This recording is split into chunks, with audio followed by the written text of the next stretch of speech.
At ayun na nga, rest day na naman, silong na pa. Bike muna, siyempre, para malibang. Ganda ng paligid, no? Ganda ng langit. At ayun, habang nagbabike, magka-camera-camera, vlogger daw eh. Yun. Ayan o. Smooth na smooth lang ang pagpadyak. Takbo ko lang yun. Diba? Ganyan lang naman. Para safe din yung pagbabike mo dito. Mahirap kasi yung magbilis-bilis ka. Mamaya madisgrasya ka pa. Yan. Yan. Parang ayaw niyang tumigil yung itim na sasakyan na yan eh. Oh.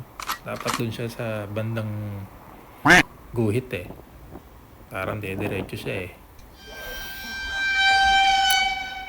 Pag napangga, yari. Bayad siya. Yakumang. Ilang beses na rin ako muntikan dito eh.